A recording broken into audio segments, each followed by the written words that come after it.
Hi friends, welcome to Dhana's blog channel.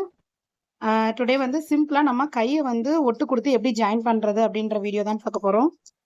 நம்ம எப்பயும் எவ்வளோ அளவு வச்சுருக்கோன்றதை பார்த்து அளந்து பாருங்கள். அதை விட எக்ஸ்ட்ரா வேணுமோ அந்த அளவுக்கு நம்ம என்ன பண்ணலாம் அப்படின்னா, நம்ம வந்து கை வந்து ஃபுல்லாகவே நம்ம ஃபிட் பண்ணி எல்லாம் தச்சு முடிச்சாச்சு. இப்போ நமக்கு சைடில் பத்தலை அப்படின்ற பட்சத்துக்கு இந்த மாதிரி ஏ கழுத்து பீஸ் வெட்டின துணி இருந்துச்சு. அந்த துணியில் அப்படியே எடுத்து லைனிங் மட்டும் கொடுத்து சுற்றி வந்து ஒரு தையல் கொடுத்துக்கிட்டேன். சுற்றி தையல் கொடுத்துக்கோங்க. நம்ம லைனிங் கொடுத்து தானே ப்ளவுஸ் தைக்கிறோம். அதனால லைனிங் கொடுத்து சுற்றி வந்து ஒரு ஸ்டிச்சிங் மாதிரி கொடுத்துக்கோங்க. லைனிங் வந்து மூவ் ஆகாமல் இருக்கிறதுக்காக. இது பிகினர்ஸ்க்கு ரொம்ப யூஸ் ஆகும். ஏற்கனவே இது வந்து நான் ஒரு வீடியோவில் வந்து தெளிவாக எக்ஸ்பிளைன் பண்ணியிருக்கேன். வீடியோ பார்க்கணும்னு விருப்பப்பட்டீங்க அப்படின்னா கீழே ரிலேட்டட் வீடியோவில் கொடுக்குறேன் பாருங்க. 4ஆக மடித்து இந்த மாதிரி சின்ன சின்ன பீஸாக கட் பண்ணியிருக்கேன். போதும், இவ்வளோ சிம்பிளாக இருக்குது பாருங்க. அதை விட்டுட்டு கை கீழே மேலேருந்து கீழே வரைக்கும் லென்த்தாக கொடுக்கணுன்ற கட்டாயம் இல்லை. நமக்கு எந்த இடத்துல அதிகமாக துணி தேவைப்படும் அப்படின்னா ஆம்கோல் கிட்ட தான்.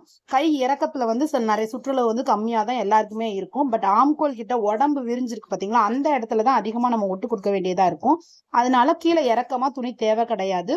கரெக்டாக ஆம்கோல் கிட்ட வர்ற இடத்துல மட்டும் ரெண்டு பக்கமும் நான் எப்படி ஸ்டிச்சிங் கொடுத்துருக்கேன் பாருங்க. ஒரு சிம்பிளாக 4 பிட்டு தான் எடுத்து வெட்டி நம்ம ஒட்டு கொடுத்தாச்சு. அதே மாதிரி 2 கை பிளவுஸ்லயுமே அங்கிட்டு 2 இங்கிட்டு 2 சைடும் வந்து ஸ்டிச் பண்ணி கட் பண்ணி எடுத்துக்கிட்டேன்.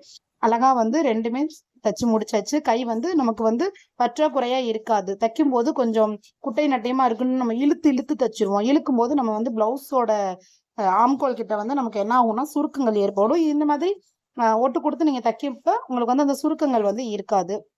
இதை பத்தின டீட்டெயில் வீடியோ வேணும்னா கீழே ரிலேட்டட் வீடியோல கொடுத்துருக்கேன், மறக்காம செக் பண்ணி பாருங்க. வீடியோஸ் பிடிச்சிருந்துச்சுன்னா லைக் பண்ணுங்க. இது முழுக்க பிகினர்ஸ்க்காக தான். ஆல்ரெடி தைக்கிறவங்க எல்லாருக்குமே இந்த டிப்ஸ் தெரியும். பிகினர்ஸ்க்கு இது தெரியாது இல்லையா, அவங்களுக்காக இந்த வீடியோ போட்டிருக்கேன். என்னோட வீடியோ எல்லாமே பிகினர்ஸ்க்காக தான். நான் ஸ்டார்டிங்ல இருந்து நான் என்ன எப்படி ஸ்டிச் பண்ணி என்னெல்லாம் கத்துக்கிட்டேனோ அதை நானும் கத்துக்கிட்டு உங்களுக்கும் கத்து கொடுத்துக்கிட்டு இருக்கேன்.